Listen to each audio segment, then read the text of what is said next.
जय हिंद साथियों, आपका स्वागत है आपके अपने YouTube channel JKS learning institute में। तो फ्रेंड्स, मैं आज आपको बताऊंगा न्यूरोलॉजिकल डिसऑर्डर, यूँ कहें डिसऑर्डर इन CNS, जो सेंट्रल नर्वस सिस्टम में डिसऑर्डर होता है।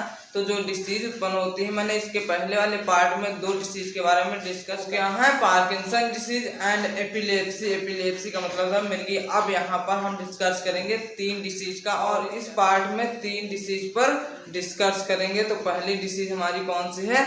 एल्जाइमर। आपको चाहिए सभी जानकारी, तो बने रहे वीडियो के लास्ट तक। So let's start the. अब हम समझेंगे एल्जाइमर डिसीज क्या होती है। तो आइए समझते हैं। आप हेडिंग डाल लीजिए एल्जाइमर डिसीज। तो क्या है एल्जाइमर डिसीज? अब समझते हैं क्या लिखा हुआ है। Alzheimer disease is a chronic irreversible neurodegeneration disease which destroy the think, remember, learns and involve memory loss. इसके कहने का मतलब है जो एल्जाइमर डिसीज होती है वो क्या होती है? क्रोनिक इरिवर्सिबल होती है। क्या होती है? क्रोनिक इरिवर्सिबल, धीरे धीरे इरिवर्सिबल होती है। क्या होती है? धीरे धीरे फैलने वाली, धीरे धीरे बढ़ने वाली बीमारी होती है, जो क्या होती है? इरिवर्सिबल होती है। और क्या होती है? न्यूरो डिजेनरेशन, जो यू कहें जो हमारी न्यूरॉन्स होती है उनको क्या करती है? डिजेनरेट कर देती है, या उनको एक्टिवेशन को कम कर देती है, डिजेनरेशन कर देती है। ऐसे यहाँ डिसीज है। और क्या लिखा हुआ? which destroy the think, remember, learns and involve memory loss। और यह डिस्ट्रॉय क्या क्या करती है? आदमी की थिंक करती है, व्यक्ति की, पर्सन्स की क्या करती है? थिंक को या फिर सोच को क्या करती है? डिस्ट्रॉय कर देते हो। क्या? रिमेम्बर, उसकी याददाश्त को क्या करती है? डिस्ट्रॉय कर देते हो। और उसके लर्न्स, क्या लर्न्स जो याद रखता है उसको क्या करती है? डिस्ट्रॉय करते हैं। उसको पढ़ने की क्षमता को क्या करती है? डिस्ट्रॉय करते हैं। और क्या? Involve memory loss. और मेन खास क्या होता है? मेमोरी को लॉस कर देती है। उसकी याददाश्त क्षमता जो होती है, मेमोरी जो स्टोरेज होती है, वो सबको भुला देती है। फिर क्या करती है? मेन चीज मेमोरी लॉस कर देती है। और फिर आप समझते हैं इसके काजेज क्या है। तो काजेज में क्या लिखा हुआ है? द एग्जैक्ट काजेज क्या है? The exact cause is unknown. क्या है? The exact cause is unknown. इसके कहने का मतलब जो इसका एग्जैक्ट काज है वो अननोन है, फिर नहीं जानकारी उसके बारे में मिली है, लेकिन कुछ कारण है जो हो सकते हैं। तो क्या है? Neurochemical disturbance. जब क्योंकि है जब न्यूरोकेमिकल जो होते हैं, न्यूरोकेमिकल मैसेंजर जो होते हैं वो क्या होते हैं? डिस्टर्ब हो जाते हैं। उसके कारण क्या हो सकता है? एल्जाइमर डिसीज हो जाती है। और क्या कारण है? कोलेस्ट्रॉल लोअरिंग ड्रग्स, जो कोलेस्ट्रॉल लेवल को कम करने वाली जो ड्रग्स होती हैं वो भी कारण हो सकती है एल्जाइमर डिसीज होने का। और क्या है? Norepinephrine drugs. नॉरएपिनेफ्रिन ड्रग्स जो होती है इसको ज्यादा यूज करते हैं तो क्या होता है? एल्जाइमर डिसीज के शिकार हो सकते हैं। और क्या है? Genetic factor. क्या है? जेनेटिक फैक्टर भी हो सकते हैं। हमारे बाप दादा से चले आ रहे बीमारियों में, जो हमारे बाप से या एक पीढ़ी से दूसरी पीढ़ी में फैलने वाले जो फैक्टर्स होते हैं उनके कारण क्या होता है? एल्जाइमर डिसीज होने के चांस होते हैं। और क्या? स्मोकिंग, जो लोग ज्यादा स्मोकिंग करते हैं, बीड़ी पीते हैं, सिगरेट पीते हैं, उनको भी क्या एल्जाइमर डिसीज होने के चांस ज्यादा है। तो क्या मेन क्या होता है? Head injury. और क्या होती है? Head injury. हेड इंजरी के होने से क्या होता है? एल्जाइमर डिसीज होने के चांस ज्यादा होते हैं। तो आई होप आप लोग समझ चुके होंगे एल्जाइमर डिसीज क्या है और उसके काज क्या है। इसलिए वीडियो को पॉज करके एक स्क्रीनशॉट ले लें, फिर आपको बताते हैं एल्जाइमर डिसीज की पैथोजेनेसिस क्या है। हम समझेंगे एल्जाइमर डिसीज की पैथोजेनेसिस क्या है। तो आइए आप हेडिंग डाल लीजिए पैथोजेनेसिस ऑफ एल्जाइमर डिसीज। तो सबसे पहले पैथोजेनेसिस में क्या होता है? Degeneration of neurochemical. जो कि न्यूरोकेमिकल्स होते हैं उनका डिजेनरेशन होना शुरू हो जाता है। और किस कारण से होता है? एनी काज फैक्टर, जो कारण होते हैं उसी कारक के कारण क्या होता है? डिजेनरेशन ऑफ न्यूरोकेमिकल हो जाते हैं, जिसके कारण क्या होता है? जो उसके कारण क्या होता है? Deficiency of neurochemical. न्यूरोकेमिकल की कमी हो जाती है। क्या होती है? उसके कारण न्यूरोकेमिकल की कमी हो जाती है, जिसके कारण क्या होता है? एल्जाइमर डिसीज काज हो जाती है। क्या होती है? एल्जाइमर डिसीज उत्पन्न हो जाती है। तो आई होप आप लोग समझ चुके होंगे पैथोजेनेसिस ऑफ एल्जाइमर डिसीज। इसलिए वीडियो को पॉज करके एक स्क्रीनशॉट ले लें, फिर आपको बताते हैं इसकी क्लिनिकल मैनिफेस्टेशन क्या है, या फिर इसके सिम्पटम्स क्या है, जिसे नैदानिक प्रस्तुतियां कहते हैं या फिर लक्षण कहते हैं। समझेंगे clinical manifestation of Alzheimer disease. तो आप हेडिंग डाल लीजिए क्लिनिकल मैनिफेस्टेशन, या फिर इसी को कहते हैं सिम्पटम्स। तो ठीक है, तो पहला सिम्टम्स क्या है, लॉस ऑफ मेमोरी। क्या है, लॉस ऑफ मेमोरी। क्या होता है, अल्जाइमर डिसीज में लॉस ऑफ मेमोरी हो जाती है, मेमोरी की कमी हो जाती है या फिर मेमोरी खो देता है। और क्या होता है, confusion about time and place की कहना है, टाइम और प्लेस के बारे में क्या होगा, वह कंफ्यूज हो जाए, कितनी टाइम कहाँ पर पहुंचना है और उसको कहाँ पर जाना है, वो अपने स्थान को भूल जाएगा और अपना टाइम भूल जाएगा। और आगे क्या लिखा, प्रॉब्लम इन स्लीपिंग। क्या है, प्रॉब्लम इन स्लीपिंग का मतलब उसको सोने में दिक्कत होगी या फिर नींद में दिक्कत आएगी, नींद में समस्याएं उत्पन्न होगी। और क्या होगा, पुअर थिंकिंग और अंडरस्टैंडिंग। क्या है, पुअर थिंकिंग और अंडरस्टैंडिंग, इसका मतलब है क्या होगा, उसकी सोच में कमी हो जाएगी, सोच में गिरावट हो जाएगी और उसकी समझ में दिक्कतें आ जाएंगी, समझ में गिरावटें आ जाएंगी। और क्या हो जाएगा, बिहेवियर चेंजेस। क्या होगा, बिहेवियर चेंजेस मतलब उसका बिहेव जो होगा वो चेंज हो जाएगा। क्या होगा, बिहेव होगा उसका चेंज हो जाएगा। जैसे कहने का मतलब यह है कि वह अपने बिहेव, जैसे वह बहुत सरल इंसान है या बहुत खराब इंसान है तो उसका बिहेव चेंज होगा, किसी के साथ गलत बर्ताव करेगा और किसी के साथ अच्छा बर्ताव करेगा, वह अपने और दूसरों को भूल जाएगा। क्या करेगा, बिहेव उसके चेंज हो जाएंगे। क्या होगा, asking the same question repeatedly. क्या होगा, वह बार बार वही क्वेश्चन दोबारा क्वेश्चन पूछेगा। जैसे कि क्या है, जैसे कोई उससे मिलने आएगा तो उसको बता देंगे ये आपके चाचा हैं, तो वह फिर से दोबारा वही फिर पूछेगा ये कौन है। और जैसे और कहने का मतलब है वह बारंबार भूल करके वही क्वेश्चन बार बार पूछता रहेगा। तो ये सब क्या है, clinical manifestation of Alzheimer disease. तो आई होप आप लोग समझ चुके हैं clinical manifestation of Alzheimer disease. इसलिए वीडियो को पॉज करके एक स्क्रीनशॉट ले लें, फिर आपको बताते हैं non pharmacological management and pharmacological management of Alzheimer disease. अब हम समझेंगे non pharmacological and pharmacological management of Alzheimer disease. तो अल्जाइमर डिसीज क्या है, नॉन फार्माकोलॉजिकल मैनेजमेंट क्या है, जैसे कि यहाँ पर क्या लिखा हुआ है, the patient should avoid this thing that make the Alzheimer symptoms. इसके कहने का मतलब है जो पेशेंट है अल्जाइमर डिसीज का, वो क्या करे, उस थिंग्स को क्या करे, अवॉइड कर दे या फिर दूर कर दे, उसको नहीं लेना है जो कि क्या करे, अल्जाइमर सिम्टम्स को उत्पन्न करे, मेक करे, बनाए। क्या चीज, अल्जाइमर सिम्टम। लाइक है, जैसे कि कौन कौन से वो पदार्थ हैं, वह कौन कौन सी वस्तुएं हैं, जैसे अल्कोहल। क्या है, alcohol and sedative and antihistaminics drug. क्या, antihistaminics drugs, sedative and antihistaminics drugs and alcohol, ये सब क्या होती हैं, इन सबको दूर कर देना। किसके लिए, बिना इन सबको कभी लेना नहीं, जिसके कारण क्या होगा, आपके अल्जाइमर सिम्टम्स उत्पन्न नहीं होंगे। तो क्या होगा, आपको अल्जाइमर डिसीज नहीं देखने को मिलेगी। आप समझते हैं इसके फार्माकोलॉजिकल मैनेजमेंट क्या है, जैसे कि ड्रग्स, कौन कौन से ड्रग्स खाएंगे तो अल्जाइमर डिसीज को ट्रीट करेंगे या फिर शुद्ध करेंगे। तो जैसा कि क्या है, पहले ड्रग्स क्या है, कोलिनेस्टेरेज। क्या, कोलिनेस्टेरेज इनहिबिटर। क्या है, कोलिनेस्टेरेज इनहिबिटर। इसका एग्जांपल क्या क्या है, डोनेपेजिल। क्या है, डोनेपेजिल और क्या, गैलेंटामाइन। क्या है, डोनेपेजिल और गैलेंटामाइन। आप समझते हैं ग्लूटा और दूसरी ड्रग्स क्या है, ग्लूटामेटर्जिक ड्रग्स। क्या है, ग्लूटामेटर्जिक ड्रग्स। क्या है, ग्लूटामेटर्जिक ड्रग्स। इसका एग्जांपल क्या है, गाबापेंटिन। क्या है, गाबापेंटिन। और क्या है, लेमोट्राइजिन। क्या है, लेमोट्राइजिन। क्या है, लेमोट्राइजिन। तो आई होप आप लोग समझ चुके हैं non pharmacological and pharmacological management of Alzheimer disease. इसलिए वीडियो को पॉज करके एक स्क्रीनशॉट ले लें, फिर आपको बताते हैं स्ट्रोक नाम की बीमारी क्या है और उसकी पैथोजेनेसिस क्या है, उसके सिम्टम्स क्या है, उसको कैसे मैनेजमेंट कर सकते हैं। अब हम समझेंगे स्ट्रोक नाम की डिसीज क्या है। तो आप हेडिंग डाल लीजिए स्ट्रोक, जो कि क्या है, सेंट्रल नर्वस सिस्टम की फोर्थ डिसीज है, जो क्या है, एक प्रकार की जो किस प्रकार से उत्पन्न होती है, एक डिसऑर्डर से उत्पन्न होती है। तो जैसा कि स्ट्रोक में क्या लिखा हुआ है, stroke is a condition in which reduce blood supply to the brain और स्टॉप। इसके कहने का मतलब है स्ट्रोक एक ऐसी कंडीशन है जिसमें क्या होता है, रिड्यूस ब्लड सप्लाई है, जो ब्रेन तक ब्लड सप्लाई होती है क्या हो जाती है, रिड्यूस हो जाती है, कम हो जाती है। क्या होती है, ब्लड की सप्लाई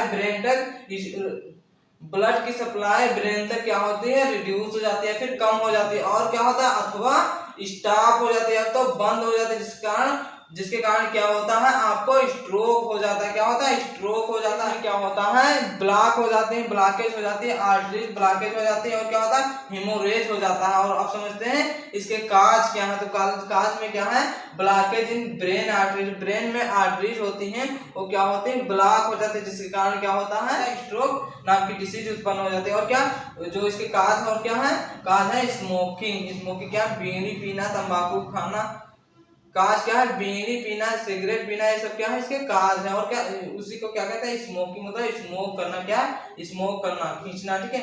और क्या ओबेसिटी, एक प्रकार की ओबेसिटी भी हो जाता है, मोटापा भी एक कारण हो सकता है स्ट्रोक का, ठीक है। और क्या होता है, इनएक्टिविटी, क्या है इनएक्टिविटी, जब कोई पर्सन एक्टिविटी नहीं करता तो क्या होता है, स्ट्रोक नाम की कंडीशन उत्पन्न होने की चांस ज्यादा होते हैं। और क्या होता है, डायबिटीज मेलिटस, जिस पेशेंट को क्या होता है, डायबिटीज मेलिटस, जो पेशेंट डायबिटीज मेलिटस से क्या होता है, ग्रसित होता है, उसको स्ट्रोक नाम की बीमारी होने के चांस ज्यादा रहता है। और क्या, लीकेज इन ब्लड वेसल्स, और क्या होता है, जब ब्लड वेसल्स कहीं पर लीकेज हो जाती हैं तो क्या होता है, प्रॉपर ब्लड सप्लाई नहीं हो पाती है ब्रेन तक, तो क्या होता है, हेमोरेज हो जाता है। हेमोरेज के कारण क्या होता है, स्ट्रोक हो जाता है। क्या होता है, स्ट्रोक हो जाता है। आई होप आप लोग समझ चुके होंगे स्ट्रोक क्या है और स्ट्रोक के काज क्या है। इसलिए वीडियो को पॉज करके एक स्क्रीनशॉट ले लें, फिर आपको बताते हैं स्ट्रोक की पैथोजेनेसिस क्या है, अर्थात पैथोजेनेसिस ऑफ स्ट्रोक। अब हम समझेंगे अल्जाइमर डिसीज की पैथोजेनेसिस क्या है। तो आप हेडिंग डाल लीजिए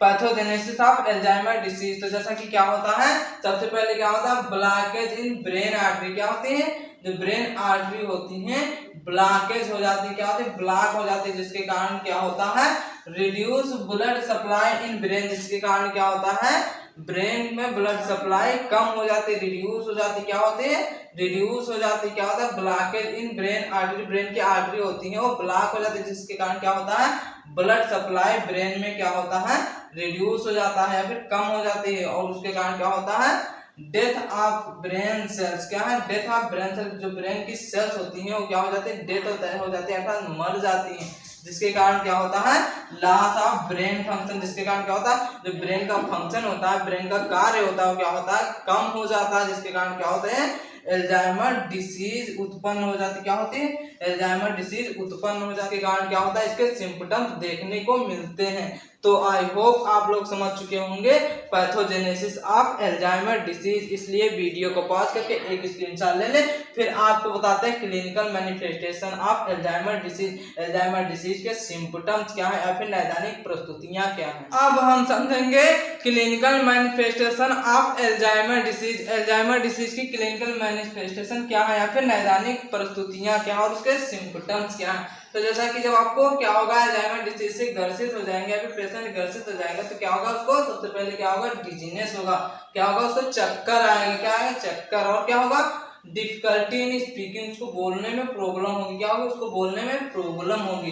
क्या होगी, डिफिकल्टी इन स्पीकिंग। फिर क्या होगा, loss of control and coordination. क्या है, loss of control and coordination, उसके अपने आप पर क्या होगा, कंट्रोल नहीं होगा, कंट्रोल अपना क्या होगा, खत्म हो जाएगा। और क्या होगा, कोऑर्डिनेशन पर कंट्रोल खत्म हो जाएगा। और क्या होगा अगले, फिर आगे क्या होगा, ब्लड विजन। क्या है, ब्लड विजन होगा। क्या होगा, ब्लड विजन हो जाएगा, अर्थात उसको धुंधलापन दिखाई देगा, धुंधलापन दिखाएगा, साफ नहीं दिखाएगा। और क्या होगा, सीवियर हेडेक। और क्या होगा, सीवियर हेडेक। सीवियर हेडेक मतलब बहुत ज्यादा तेज क्या होगा, उसका हेडेक होगा या फिर सिर दर्द होगा। क्या होगा, सिर दर्द बहुत तेज होने लगेगा। क्या होगा, सीवियर हेडेक। आई होप आप लोग समझ चुके होंगे clinical manifestation of Alzheimer disease. इसलिए वीडियो को पॉज करके एक स्क्रीनशॉट ले लें। आपको बताते हैं इसके non pharmacological and pharmacological management क्या समझेंगे।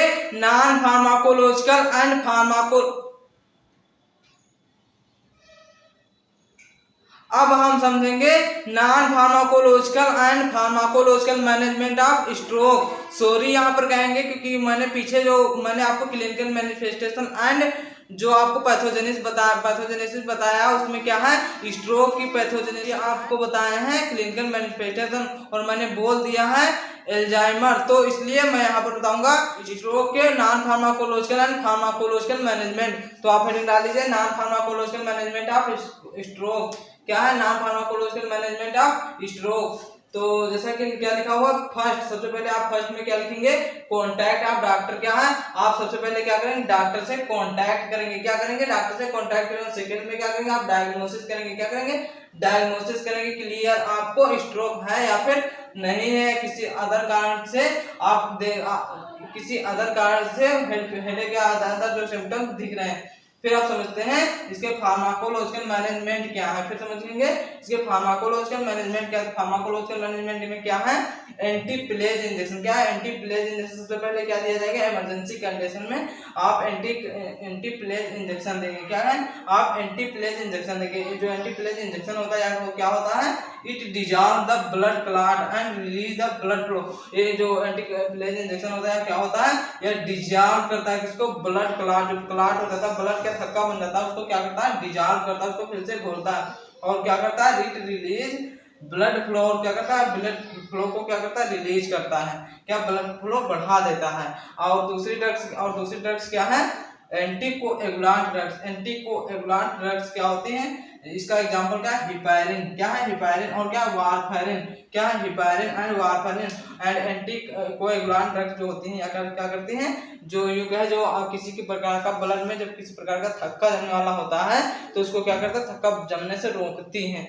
इसी प्रकार क्या होता है, ब्लड में क्या पाया जाता है, हिपैरिन पाया जाता है। इसकी कमी पर ऐसा दिक्कत आती है। इसलिए आई होप आप लोग समझ चुके होंगे non pharmacological and pharmacological management of stroke. इसलिए वीडियो को पॉज करके एक स्क्रीनशॉट में बताते हैं माइग्रेन। माइग्रेन क्या है, एक प्रकार की सेंट्रल नर्वस सिस्टम डिसऑर्डर की डिसीज है। अब हम समझेंगे माइग्रेन। माइग्रेन क्या है, जो कि क्या है, एक सेंट्रल नर्वस सिस्टम डिसऑर्डर की एक प्रकार की डिसीज है। तो आप हेडिंग डाल लीजिए माइग्रेन। माइग्रेन क्या होता है, माइग्रेन क्या है, migraine is a recurrent attack of headache the affect one side of head. इसके कहने का मतलब माइग्रेन क्या होता है, जो रिकरेंट अटैक ऑफ हेडेक होता है, जो सिर दर्द में क्या होता है, रिकरेंट बार बार अटैक करता है। लगभग क्या होता है, लगभग 4 घंटे से 48 घंटे तक इसका अटैक रहता है जब किसी को माइग्रेन नाम की बीमारी अटैक करती है। और क्या होता है, आधा घंटा आता है, अटैक करता है, माइग्रेन में दर्द होता है, एक साइड में दर्द होता है और फिर बंद हो जाता है। फिर क्या होगा, आधा घंटे बाद फिर से अटैक करे। इस प्रकार से लगभग 4 से 48 घंटे तक क्या होगा, इसका दर्द बनता है या माइग्रेन का अटैक रहता है। और क्या होता है आगे, the affect one side of head. और जो ये कहे हेड का जो सिर का जो पार्ट होता है एक साइड में क्या होगा, अटैक करेगा और अफेक्ट करेगा। एक साइड में हेडेक होगा, बहुत तेज दर्द होगा लेकिन एक साइड में होगा, पूरे हेड में नहीं होगा। इसलिए क्या होगा, एक साइड में दर्द होगा। फिर आप समझते हैं इसके काज क्या है। तो काज में क्या लिखा हुआ, the exact cause is unknown. इसका जो एग्जैक्ट काज है वो क्या है, अननोन है, फिर उसके बारे में जानकारी नहीं है। फिर और उसके काजेज और हो सकते हैं, क्या है, जेनेटिक फैक्टर। क्या होता है, जो बाप दादा से चली आ रही बीमारियों में या फिर पीढ़ी दर पीढ़ियों में क्या होता है, जेनेटिक फैक्टर हो सकता है। एक पीढ़ी से दूसरी पीढ़ी में फैलने वाली बीमारी भी हो सकती है, इसका कारण हो सकता है। और क्या है, एज। क्या है, एज जब एबव 30 ईयर हो जाता है, 30 साल से ऊपर का एक पर्सन हो जाता है तो क्या होता है, उसके चांस होने के ज्यादा होते हैं। क्या चीज, माइग्रेन। और क्या होता है, हार्मोनल चेंजेस। जब हार्मोनल चेंजेस होते हैं तो क्या होता है, जब तब माइग्रेन होने के चांस ज्यादा होते हैं। और क्या, प्रेगनेंसी क्या होती है, जब प्रेगनेंसी हो जाती है, जब किसी महिला क्या होती है, गर्भवती हो जाती है तो क्या होता है, माइग्रेन हो सकता है, हो जाता है, होने के चांस ज्यादा होते हैं। और क्या, ओरल कंट्रासेप्टिव पिल्स। जब क्या कहते हैं, माउथ से लेने वाली जो कंट्रासेप्टिव पिल्स होती हैं या फिर गर्भ निरोधक गोलियां जो होती हैं, जब क्या होते हैं प्रेगनेंसी में गर्भ निरोधक गोलियां जब लेते हैं तो क्या होता है, उससे चांस ज्यादा रहते हैं किससे, माइग्रेन के। वन साइड ऑफ हेड, एक साइड में दर्द होगा। क्या होगा, एक साइड में दर्द होगा बहुत तेज सिर में। क्या होगा, सिर में एक साइड में बहुत तेज दर्द होगा। तो आई होप आप लोग समझ चुके होंगे माइग्रेन क्या है और उसके काज क्या है। इसलिए वीडियो को पॉज करके एक स्क्रीनशॉट ले लें। फिर आपको बताते हैं माइग्रेन की पैथोजेनेसिस क्या है। Pathogenesis of migraine. माइग्रेन की पैथोजेनेसिस क्या है, तो जैसा कि क्या लिखा हुआ है, काज अटैक। क्या है, काज अटैक। सबसे पहले क्या होगा, जो माइग्रेन की बीमारी होगी, जितने आपको पीछे आपको क्या बताएं, काजेज बताए हैं, उनमें से किसी प्रकार का काज अटैक करेगा, किसी प्रकार का काज हो जाएगा जिसके कारण क्या होगा, डिस्टरबेंस ऑफ न्यूरोकेमिकल, जो हमारे बॉडी में या माइंड में या सीनियस में सेंट्रल नर्वस सिस्टम में क्या होता है, जो न्यूरोकेमिकल्स पाए जाते हैं उनमें क्या होगा, डिस्टरबेंस हो जाएगा। क्या होगा, डिस्टरबेंस हो जाएगा, जिसके कारण क्या होगी, माइग्रेन नाम की बीमारी उत्पन्न हो जाएगी। तो आई होप आप लोग समझ चुके हैं पैथोजेनेसिस ऑफ माइग्रेन। इसलिए वीडियो को पॉज करके एक स्क्रीनशॉट लेते हैं, आपको बताते हैं clinical manifestation of migraine. Migraine के सिम्पटम्स क्या है, उसकी नैदानिक प्रस्तुतियां समझेंगे। Clinical manifestation of migraine, migraine की नैदानिक प्रस्तुतियां क्या हैं, जिन्हें सिम्पटम्स भी कहते हैं। तो क्या है क्लिनिकल मैनिफेस्टेशन, तो क्या है, pain in I and face and neck. क्या होगा, जब आपको माइग्रेन का अटैक होगा तो क्या होगा, सबसे पहले आपको वन साइड में हेडेक होगा। क्या होगा, सीवियर हेडेक वन साइड में होगा। उसके साथ साथ क्या होगा, आई, फेस एंड नेक में दर्द होगा, आंख और गले और चेहरे पर दर्द महसूस होगा। और क्या होगा, वन साइड सीवियर हेडेक और एक साइड में बहुत तेज दर्द होगा। और क्या होगा, नाउजिया एंड वोमिटिंग। क्या है, नाउजिया एंड वोमिटिंग क्या होगा, और क्या होगा, जी मिचलाना एंड उल्टी जैसी समस्याएं उत्पन्न होगी। और क्या होगा, स्वेटिंग क्या होगा, पसीना निकलेगा, आपको क्या होगा, पसीना निकलेगा। एंड क्या होगा, डिजीनेस। क्या है, डिजीनेस होगा। क्या होगा, डिजीनेस। डिजीनेस का मतलब क्या है, चक्कर आएगा। आई होप आप लोग समझ चुके होंगे क्लिनिकल मैनिफेस्टेशन ऑफ माइग्रेन। इसलिए वीडियो को पॉज करके एक स्क्रीनशॉट ले लें, फिर आपको बताते हैं non pharmacological and pharmacological management of migraine. अब हम समझेंगे non pharmacological and pharmacological management of migraine. तो माइग्रेन के non pharmacological and pharmacological management क्या है, आप हेडिंग डाल लीजिए। सबसे पहले क्या है, सबसे पहले क्या है, नॉन फार्माकोलॉजिकल मैनेजमेंट। तो क्या है, should avoid triggers of headache. इसके कहने का मतलब है आप क्या करेंगे, ट्रिगर्स ऑफ हेडेक है, हेडेक को उत्पन्न करने वाली जो चीजें हैं उनको अवॉइड करना है, फिर दूर करना है। लाइक जैसे कि क्या है, इंटेंस लाइट, बहुत तेज लाइट होती है तो क्या होता है, हेडेक करने लगता है, फिर दर्द करने लगता है, हेड में सिर में दर्द, सिर दर्द करने लगता है तो क्या होता है। एंड क्या है, साउंड। क्या, साउंड से क्या होता है, हेडेक होने लगता है। एंड स्ट्रेस, और क्या करेंगे आप अपने स्ट्रेस को क्या करेंगे, कम करेंगे या फिर अवॉइड करेंगे। तो क्या हो गया, नॉन फार्माकोलॉजिकल मैनेजमेंट आप अपने आप पर कर सकते हो। और क्या करेंगे, शुड रेस्ट। क्या है, should rest a dark place. और क्या करें, सॉरी यहाँ पर क्या है, टी भूल गया। क्या है, should rest a dark place. क्या है, should rest a dark place के कहने का मतलब है आप क्या करेंगे, एक डार्क स्थान पर या फिर एक शांत स्थान पर या फिर एक अंधेरे स्थान पर आप क्या करेंगे, आराम से रेस्ट करेंगे, आराम करेंगे। तो आप समझते हैं इसके फार्माकोलॉजिकल मैनेजमेंट क्या है। जैसे कि पहला क्या है, एनसेड्स। क्या, एनसेड्स, आप एनसेड्स ड्रग देंगे। आप एनसेड्स का मतलब नहीं जानते और एनसेड्स का क्लासिफिकेशन नहीं जानते हैं तो लिंक डिस्क्रिप्शन में मिल जाएगी, चैनल पर वीडियो एक पड़ा हुआ है, आप जाकर के देख सकते हैं। आप इजी लैंग्वेज में देख पाएंगे और इजी लैंग्वेज में समझ पाएंगे। तो जैसा कि क्या है, एनसेड्स के एग्जांपल क्या है, पैरासीटामोल ड्रग्स। क्या, पैरासीटामोल ड्रग। और क्या, आइबुप्रोफेन। क्या, आइबुप्रोफेन। क्या, आइबुप्रोफेन। और दूसरी ड्रग्स क्या है, कैल्शियम चैनल ब्लॉकर। जो एनसेड ड्रग होती है क्या होते हैं, थोड़ा थोड़ा क्या करती है, जो आपके हेडेक होते हैं, सिर दर्द को कम करती है, इन्फ्लेमेशन को क्या करती है, आपको फुल डिटेल्स एनसेड के बारे में मिल जाएगा, चैनल पर वीडियो पड़ा हुआ है। और क्या है अगला, calcium channel blocker. Calcium channel blocker एक प्रकार की क्या होती है, हार्ट से रिलेटेड ड्रग। क्या होता है, कैल्शियम चैनल ब्लॉकर और बीटा ब्लॉकर जो ड्रग्स हैं ये सब क्या होती है, हार्ट से रिलेटेड ड्रग होती है, ब्लड की सप्लाई बराबर करती है। तो क्या है, कैल्शियम चैनल ब्लॉकर का एग्जांपल क्या है, एम्लोडिपिन। क्या, एम्लोडिपिन। और क्या है, बेरापामिल। क्या, बेरापामिल।